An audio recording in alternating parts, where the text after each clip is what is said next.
독수리같이 새롭게 하시는도다. 할렐루야. 이러한 제목으로 말씀을 같이 한번 나누도록 하겠습니다. 2025년 시작한 지 벌써 반년의 시간이 지나가고 있습니다. 어김없이 무더운 여름은 시작되었고 다음 달에는 여름 사역이 시작됩니다. 사역을 시작하고 준비하면서 어린 영혼들 생각하고 다음 세대 생각하고 말씀 부흥회와 같은 영적인 시간들을 생각하면서 이런 묵상을 좀 해봤습니다. 새로운 마음으로 처음 사역을 시작하듯 기대감과 열정과 거룩한 소망을 가지고 이러한 시간들, 매년 반복이지만 이러한 시간 하나하나를 감당하면 좋은데 어떻게 하면 되겠는가? 무엇인가 부족하고 서툴고 어리석해 보여도 새로움에 대한 기대 속에서 열정을 쏟는다는 것은 귀한 것인데, 혹시 우리의 마음에서 이 새로움에 대한 기대를 잃어버리지는 않았는가 하는 생각. 혹시 여기 교사님들 일부 예배 드리고 지금 유초등부 예배를 드리고 있지만 중고등부라든가 청년부에서 애쓰시는 분들도 계시고, 또 장년들 같은 경우에는 말씀 부흥회가 있는데 기도로 준비하고 계신 거죠? 한 템포 조금 늦었어요. 할렐루야. 계신 줄로 믿습니다. 하나님의 사모하는 영혼에게 은혜를 주시는 것이고, 그 은혜가 우리의 영적인 생명을 지탱하게 할 뿐만 아니라 풍성하게 해주시는 영적인 근원이 되어지는 줄로 믿습니다.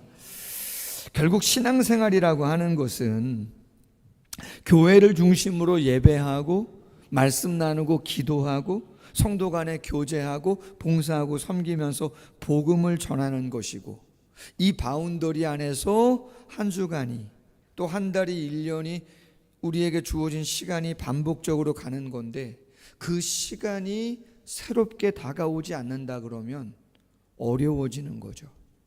아멘. 매일 주일날 아침 9시에 11시에 예배를 드리지만 그 예배의 시간이 새로움으로 다가오셔야 돼요. 아멘. 똑같은 목사고 똑같은 찬양팀이고 반주자고 봉사자고 안내팀이고 하지만, 여러분, 새로운 그러한 기대감과 또 그러한 열정을 가지고 그 시간이 감당되고 그 속에서 하나님의 은혜가 새롭게 느껴져야 기쁨이 있고 감사도 있고 반갑기도 하고, 할렐루야, 그래야 되는 거예요. 꼭 교회만 그렇습니까?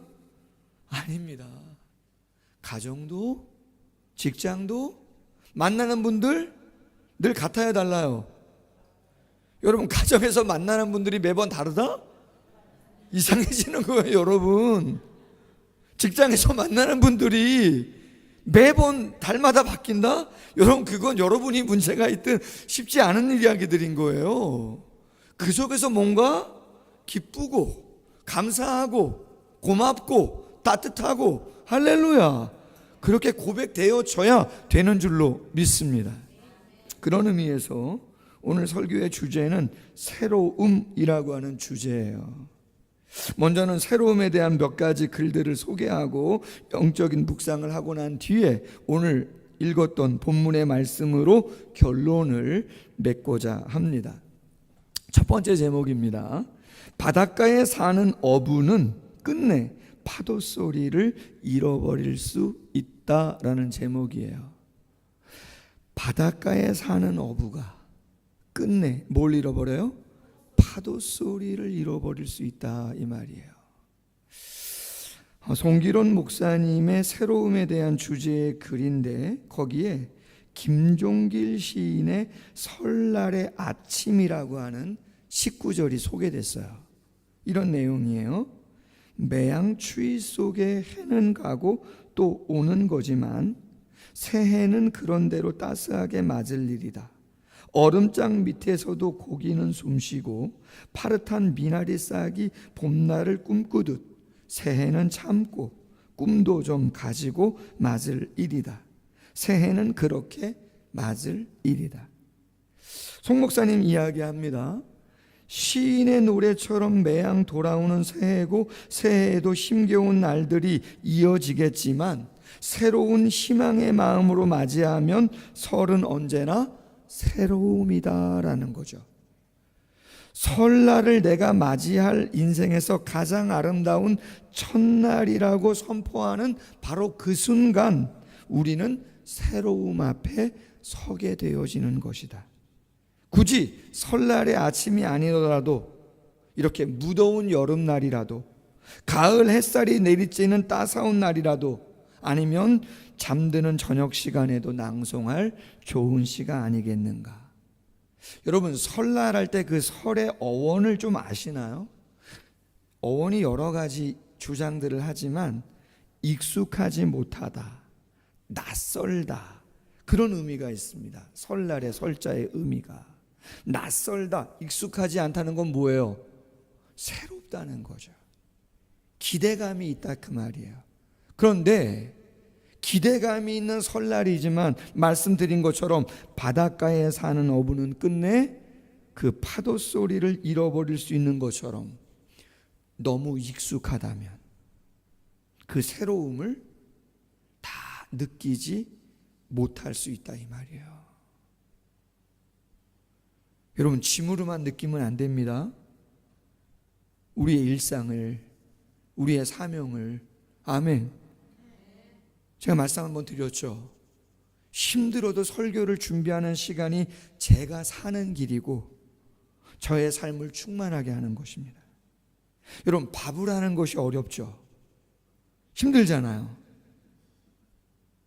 아닌가요? 좀 힘든 줄로 알고 있는데.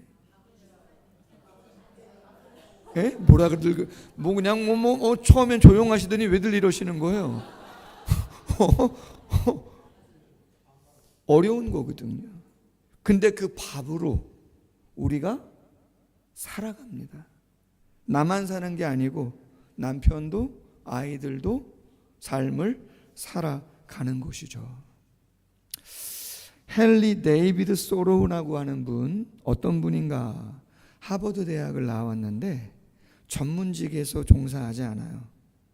반듯한 직장 갖고 있지 않고 그냥 일반적인 노동을 하면서 글을 쓰면서 평범하지만 삶을 살아갑니다.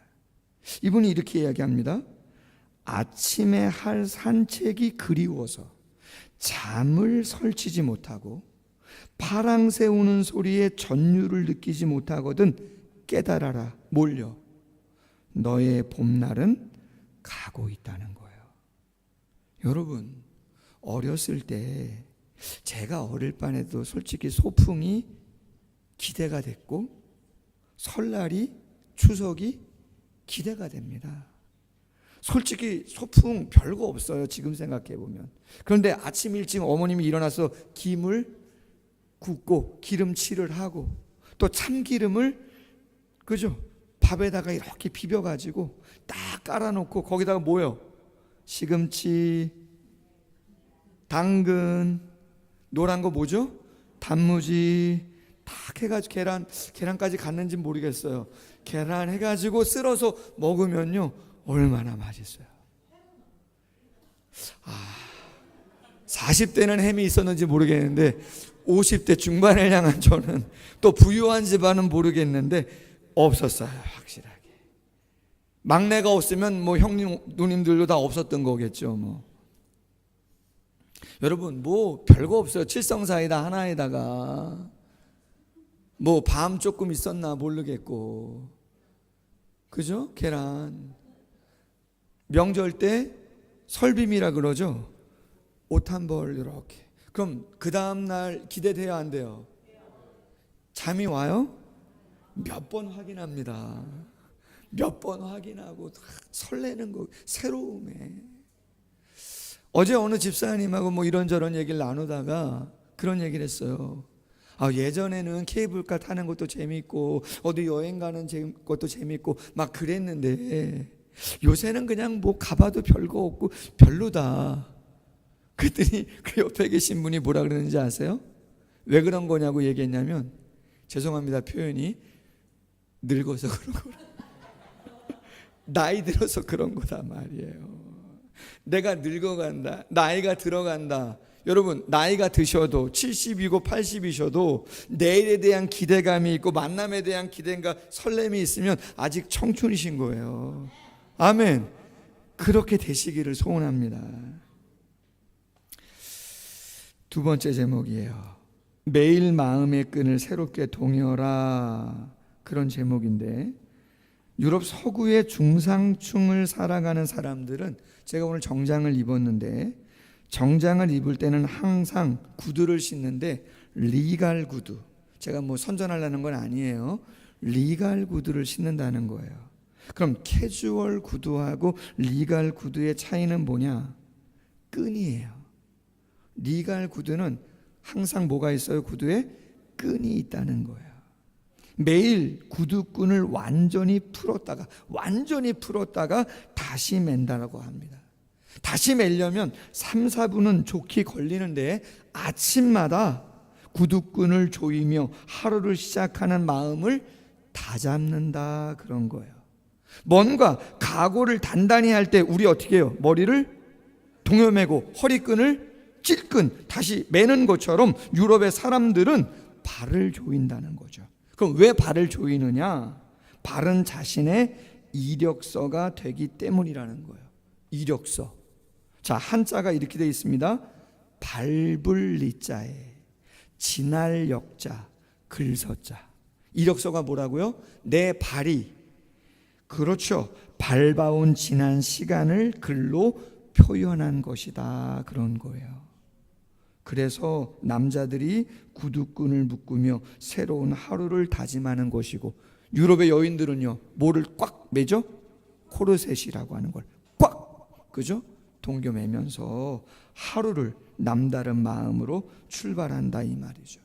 그럼 여러분, 말씀드린 것처럼 무더운 여름이에요. 한 해를 시작한 지 벌써 권사님 기도한 것처럼 6개월이 다 지나가고 있습니다. 개척도 이제는 그만 이야기해도 되는데, 개척을 해서 그런지 모르지만 솔직히 저희 교회는 코로나 전에 자립을 했어요. 부채가 있지만 또 운영을 위해서 또 뭐 대출을 하거나 그러지는 않아도 되는 상황이었어요. 그럼에도 불구하고 개척에 대한 이야기를 13년이 된 지금도 하고 있어요. 결혼생활 여러분 얼마 되셨어요? 10년? 20년? 30년? 직장생활 몇 년 되셨어요? 익숙함으로 인해 새로움을 놓치시면 안 되고, 다시 한번 주님 앞에서 교회에서나 가정이나 직장에서 마음의 끈을 동여매는 부분 분명히 있어야 될 줄로 믿습니다. 세 번째 제목, 혼돈의 영혼을 메이크업 하라라고 하는 제목이에요. 전 서울대 교수였던 배철원 교수님이 세수 있죠? 아침에 일어나면 하는 거, 그 세수를 이렇게 풀이했어요. 너무 재밌어서 소개합니다. 세수는 신기하게 단순히 손과 얼굴을 닦는 행위를 넘어서 오늘 하루를 새롭게 살겠다는 결심이다. 세수하지 않은 용모로 누구를 만나는 행위는 상대방에 대한 신뢰일 뿐만 아니라 범죄다, 그렇게 말했어요. 뭐라고요? 범죄다.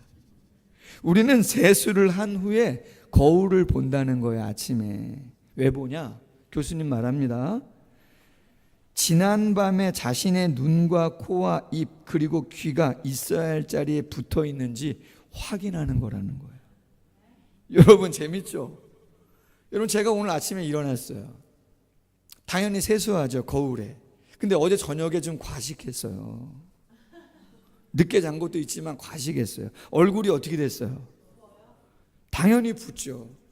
강호동 씨 죄송합니다. 제가 그 정도는 아니지만 그렇게 느끼는 시간을 받았다고요. 그래서 설교할 건데 이러면 안 되는데 늘렸다 좁혔다, 여러분 안 그렇게 하세요? 이러면 안 되는데 하면서 이렇게 하시잖아요. 그죠?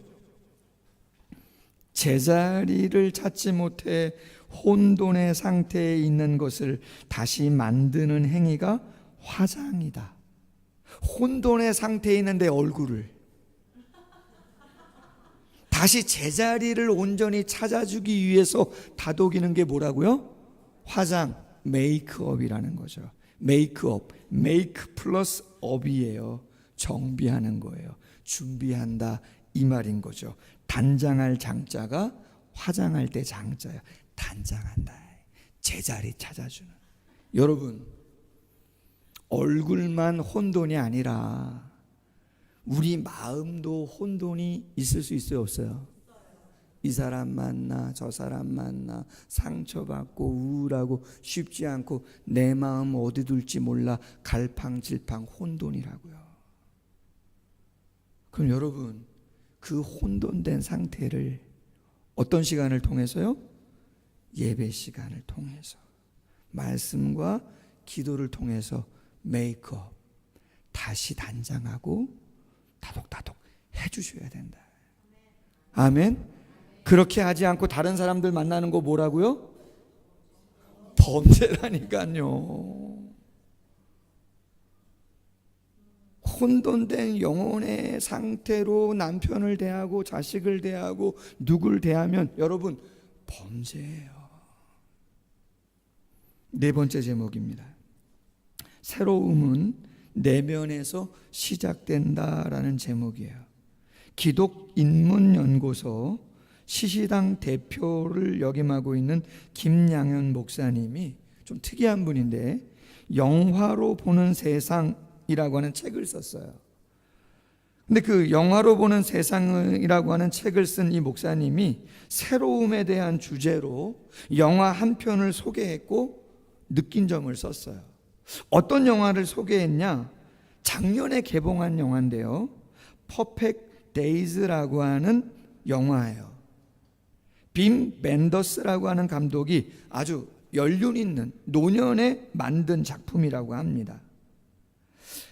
야쿠쇼 코지라고 하는 일본 사람이 히라야마라고 하는 배역을 맡아서 주연을 했는데 잘 안 보이시죠? 클로즈업하면 여러분 조금 낯익은 일본 배우가 나옵니다. 자, 글이 이렇습니다. 저 영화를 보고 나서 히라야마의 일상은 새로운 것이 전혀 없다. 그는 도쿄 번화가의 뒷골목 사글세 집에 산다. 아침에 일어나면 이불을 개고 세수와 면도를 하고 유니폼 입고 집 나간다. 집 마당에 있는 자판기에서 캔커피 하나 뽑아들고 도쿄타워를 지나 출근한다. 오래된 카세트 테이프에서 흘러나오는 음악을 들으며 그는 도쿄 시내의 공중 화장실 청소를 담당하는 청소부이다. 자신이 맡은 화장실 몇 곳을 청소하고 나면 가까운 산사에 들러 우유와 샌드위치로 점심을 먹는다. 그리고 하늘을 쳐다보다 나뭇잎 사이로 반짝이는 햇살을 카메라에 담는다. 퇴근 후에는 동네 목욕탕에 들러 씻고 단골집에서 저녁을 먹는다. 저녁을 먹은 후 집에 돌아와 책을 읽다가 잔다. 매일의 루틴이다. 반복적인 일상이다. 정말 별일 없는 하루하루다. 미야하루의 히라야마의 일상이 그렇다는 거예요. 그런데 감독의 시선은 좀 다르다는 거예요. 뭐 평범한 일상을 보여주려고 영화를 만든 건 아니잖아요. 뭔가 메시지가 있잖아요. 글쓴이가, 이 목사님이 감독의 의도가 뭘까를 다시 한번 생각하면서 영화를 보고 느낀 점을 써요. 감독의 세심한 연출을 잘 따라가다 보면 매일 일어날 때의 표정이 다르다는 거예요. 일어날 때 표정이. 집을 나설 때 올려다보는 하늘빛이 매일 다르다는 거예요. 여러분, 제가 부산에서 한 3년 있었는데요, 거실에서 창밖을 바라보면 바다가 보이고 오륙도가 그냥 보여요. 부산의 부두가 그냥 보인다고요. 근데 놀라운 건 뭐냐면요, 바다의 빛깔이 매일 달라요. 그럼 바다 빛깔이 왜 다르냐? 그렇죠, 하늘 빛깔이 달라서 그래요.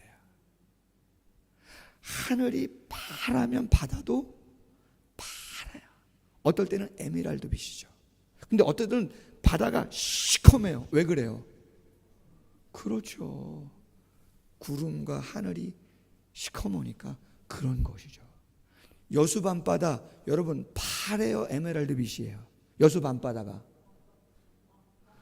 검은 거예요. 그거 왜 그래요? 밤이니까요. 밤에 가가지고 파란 여수 밤바다, 말도 안 되는 일이에요.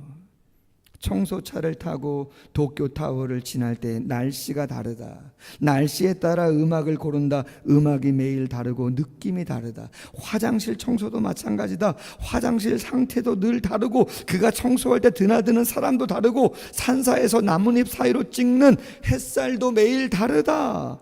단골집 손님들도 다른 사람이 오고, 식당 사장의 표정도 다르고, 그가 읽는 책도 달라진다. 그리고 어느 날 자신의 집을 찾아온 조카의 방문은 그의 루틴에 큰 변화를 가져온다.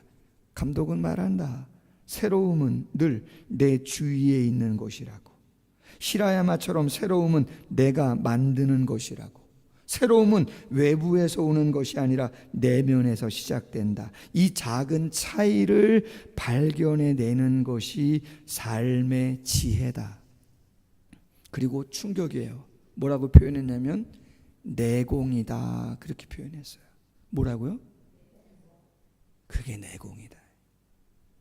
어떤 큰 일을, 드러나는 업적을, 나 이런 사람이야 과시할 수 있는 그 무엇을 가지고 새로움을 발견하는 게 아니고, 그게 내공이 아니고, 대단한 사람은 그런 거 없어도 하루하루의 일상에서, 신자로 이야기하면 예배의 감격, 말씀의 은혜, 기도의 능력, 그 성령의 위로, 할렐루야, 그것이 내공인 거죠. 그 내공이 있으면 별로 안 흔들려요. 아멘. 일희일비 할 이유도 없는 것이죠. 저는 설교를 준비하면서 이 영화를 안 봤기 때문에 어떤 내용인가 보고 싶었어요. 그래서 검색하고 영상도 좀 보고 이 영화에 대한 평들을 쫙 리서치했어요. 그런데 재미난 문구를 하나 발견했어요. 어떤 분이 썼는데 이렇게 썼어요. 왜 퍼펙트 라이프가 아니고 퍼펙트 데이즈인가? 퍼펙트, 완전하다는 거잖아요. 라이프는 삶이잖아요. 인생이잖아요. 왜 완벽한 삶, 완벽한 인생 그렇게 이야기하지 않고 퍼펙트 뭐라고요? 데이즈. 데이가 뭐예요? 날이잖아요. 날. 한 날 한 날. 왜 완벽한 날들이라고 했을까? 보통 여러분, 저 사람의 인생 와 대단해 라고 할 때 보통 뭘 보고 그렇게 얘기하죠? 돈, 업적, 보이는 거, 드러나는 거, 놀라운 타이틀, 그런 거 갖고 얘기한단 말이에요. 와, 대기업 회장, 와, 교수님, 뭐 여러분은 뭐라고 얘기할지 모르겠지만, 근데 여러분, 정말 중요한 건 뭐라고요? 하루하루의 삶이에요. 타이틀은 재벌이에요. 타이틀은 뭐 CEO고 뭐 위대한 사고 이야기할 수 있겠지만, 정말 중요한 건 뭐죠? 매일 하루하루 내가 기대와 열정과 풍성함 속에서 그 시간을 감당하느냐 안 하느냐가 중요한 것이죠. 아멘. 마지막 제목입니다. 오늘 본문인데 독수리같이 새롭게 하시는도다 라는 제목이에요. 여러분, 이 시편 103편은 다윗이 썼어요. 근데 표제에 아무것도 안 나와요. 그래서 학자들은 다윗이 이걸 언제 썼는지, 어떤 배경 속에서 썼는지 잘 몰라요. 그런데 대체적으로 학자들의 공통점이 있어요. 내용을 살펴보니까 다윗이 좀 힘들고 어려운 시간을 보내고 난 뒤에 이 시편을 쓴 것 같다. 특별히 시편 51편과 같은 배경을 가지고 쓴 것이 아니겠는가.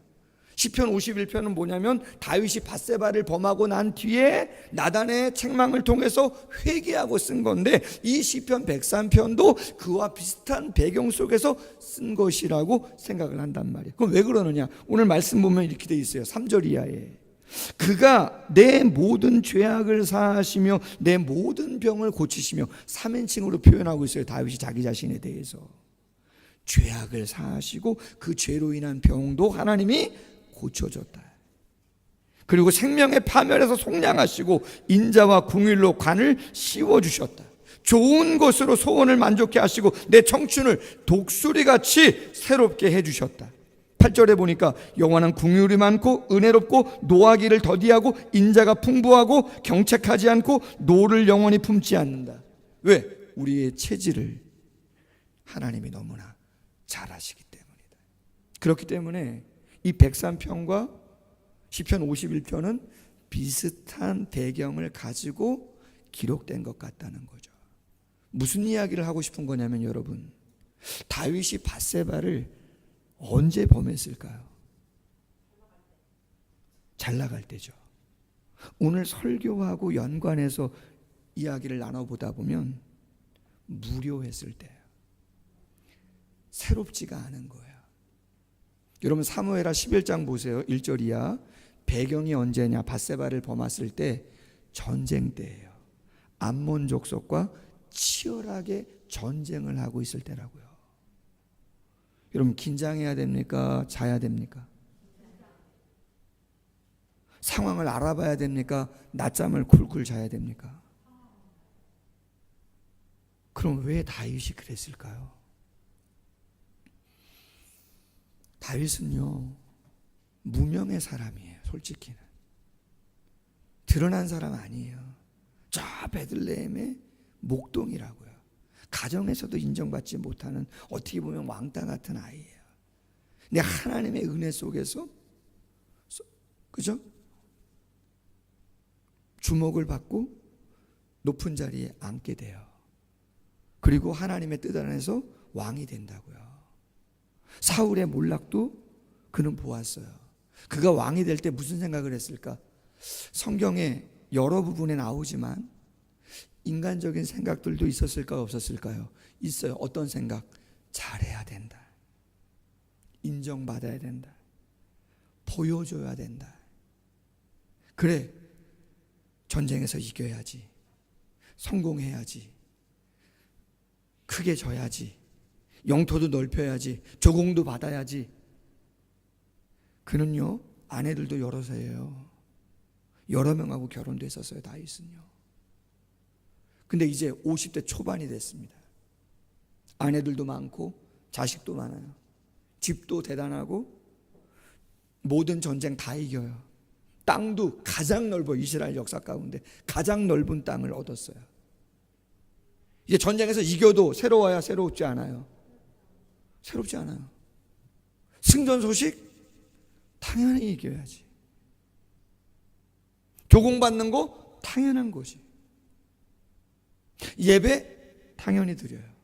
기도 당연히 해요. 근데 뭐는 없어요? 새로움은 없어요. 사모함도 없어요. 기대감도 없어요. 그냥 하는 거예요. 그러다가 잠을 자고 일어났는데 저녁에 여인이 뭐래요? 목욕을 하는 거죠. 혹자는 이런 이야기를 합니다. 때로 영리한 사탄은 새로움이라고 하는 전략으로 우리를 꼬드긴다. 결혼한 남녀에게 가장 큰 유혹은 새로움이다. 외도는 성적 욕망이 아니라 새로움에 대한 뭐요? 갈망 때문에 일어난다는 거예요. 다윗은요 새로운 게 없어요. 전쟁도 새롭지 않아요. 늘 했던 거예요. 늘 이겼어요. 당연해요. 조공받는 거, 맛있는 거 먹는 거, 좋은 옷 걸치는 거, 그건 당연한 거예요. 기대감도 갈망도 아무것도 없는 것이죠. 근데 어느 여인이, 근데 그 여인이 누구예요? 나의 충신의 아내임에도 불구하고 새롭잖아요. 범하고 마는 것이죠. 다윗은 새로움에 목말랐던 것 아닌가. 그 새로움을 하나님 안에서 찾았어야 되는데 사탄의 유혹에 넘어가고 말았다는 거죠. 무엇보다 매일매일 하나님 안에서 만남을 새롭게 느끼고 반응하고 고백했어야 되는데, 그 순간 감사할 줄 알고 찬양했어야 하는데 그렇게 하지 못했다 이거죠. 그래서 여러분, 다윗이 나단의 책망을 받고 회개하고 난 다음에 그가 밧세바를 보하고 1년 정도 지났을 때예요. 하나님 터치 않았었거든요. 근데 한 10개월 1년 정도 지나자 하나님이 나단을 보내가지고 책망했을 때 그가 회개하면서 하나님께 기도하면서 시편 51편 썼는데 뭐라고 고백합니까? 이렇게 이야기합니다. 10절에 하나님이여 내 속에 정한 마음을 창조하시고 내 안에 정직한 영을 새롭게 하소서. 여러분, 정한 마음은 깨끗한 마음이에요. 하나님이 인정하실 수 있는 마음을 어떻게 해달라고요? 창조해달라는 거예요. 나에게 그런 마음이 없다는 거예요. 그 마음을 주시라는 거예요. 정직한 영, 바른 마음이에요. 그 마음을 어떻게 해달라고요? 새롭게 해달라는 거예요. 다 당연하다고, 너무 익숙하다 보니까 편안한 건 좋은데 기대감도 없고 간절함도 없고 아무것도 없어져 버린 거죠. 그러다 사단이 탁 새로움으로 유혹을 하니까 그냥 넘어가 버린단 말이에요. 여러분, 혹시 예배 드리는 것이 너무 익숙해서 혹시 지루하시거나 저 찬양 너무 느려, 4절이야, 가끔가다 목사님이 한 절 빼, 아이고, 여러분 그러시면 안 돼요. 아멘? 그럴 수도 있어요, 솔직히는. 그러나 여러분, 그럴 때 오늘 말씀 생각하셔야 돼요. 익숙함은 귀한 거지만 그 편안함이 무뎌짐으로 기대감도 없이 간절함도 없이 그런 열정을 앗아가는 것이 된다 그러면 다시 한번 어떻게 해요? 마음의 끈을 동이셔야 돼요. 아멘? 바다에 사는 어르신도 뭘 잊을 수 있다고요? 파도 소리 잃을 수 있다. 범죄를 저지르시면 안 돼요. 영혼의 메이크업을, 혼란스러운 내 내면의 감정과 그 수많은 것들을 잘 다독거리셔야 돼요. 단장하셔야 돼요. 할렐루야. 시간이 좀 갔는데 마지막 이야기 하나 하고 마칠게요. 여러분, 오늘 본문 말씀에 뭐라고 되어 있어요? 5절 하반절에 독수리같이 새롭게 하신다. 여러분, 독수리가 새롭게 되는 게 뭘까? 독수리처럼 우리의 청춘을 새롭게 하신다. 어떤 의미일까? 주석을 찾아보는데 정확한 주석이 별로 없어요. 똑같지가 않아요. 달라요. 그 중에 이런 표현이 있었어요. 독수리의 털갈이를 이야기하는 거라는 거죠. 여러분, 독수리가 털갈이 하는 거 아세요? 독수리가 털갈이를 한답니다. 제가 조금 더 막 찾아봤더니 독수리는 종류가 여러 종류가 있어요. 28종류가 있다 그래요. 독수리 종류가 나라마다 다르고 달라요. 근데 수명도 차이가 있어요. 만 18년 사는 독수리도 있고 20년, 30년, 40년 이상은 없더라고요. 그런데 한 3, 40년을 보통 사는데 독수리가 떠도는 이야기 중에 검증은 아니지만 자료를 찾다 보니까 털갈이에 대한 영상과 주장들이 있어요. 확증은 아닌데 어떤 내용이냐면 이런 거예요. 설교하고 연관되기 때문에 소개하는 거예요. 독수리가 보통 30년, 40년을 사는데 그냥 그 정도 살다가 죽는 독수리가 있는가 하면 한 10% 정도는 털갈이를 하면서 새롭게 태어나는 독수리가 있다는 거예요. 내가 30년, 40년 살면 부리가 어떻게 되냐? 이렇게 말린다는 거예요. 날카로운 부리가 말려요. 발톱도 말려가지고 뼛속으로 들어가려고 한단 말이에요. 깃털도 너무나 커져가지고 무거워가지고 빨리빨리 못 날른다는 거예요. 30년, 40년 되면. 그럼 이 독수리가 어떻게 되느냐? 스스로 깎아온 그 절벽에다가 날아가면서 부리를 꽉 부딪힌다는 거예요. 꽉 부딪히고 꼭 부딪히고 일부러 꽝 부딪히고, 그럼 이게 불이 어떻게 되겠어요? 부러지거나 깨지거나 손상당하잖아요. 여러분, 손톱이 손상당해서 이거 빠지면 어떻게 되죠? 다시 나는 것처럼 독수리가 그렇게 한다는 거예요. 여러분 영상 찾아보세요. 있어요. 근데 그렇게 하고 나서 이 부리가 새로 나와가지고 정말 날카로워졌을 때 스스로 발톱을 부리로 뺀답니다. 그럼 또 발톱도 새롭게 나고 무거웠던 깃털도 자기가 스스로 뽑는다는 거예요. 6개월 정도 시간이 걸리고 둥지에서, 그리고 나서는 새롭게 태어나서, 그리고 나서 30년을 더 살아 70년 정도까지 산다는 거예요. 놀랍죠? 뭐 리액션 안 해주셔도 돼요. 여러분, 다윗이요 50대 초반까지 승승장구하면서 잘해야 된다 생각하고 업적을 남기면서 칭송받고 모든 거 부족함 없이 왔는데, 그것이 끝인 줄 알고 봤더니 마음이 공허하고 기대감, 새로움 아무것도 없어요. 그리고 나단의 책망을 받고 그가 깨달아요. 정말 하나님이 나를 통해 나에게 하시고자 하시는 일은 뭔가, 정직한 영으로 하나님이 나를 새롭게 하시길 원하시는 것이구나. 업적이 아니고 하루하루의 시간 속에서 그러한 소통을 통해서, 교감을 통해서 은혜를 나누기를 원하시는 것이구나.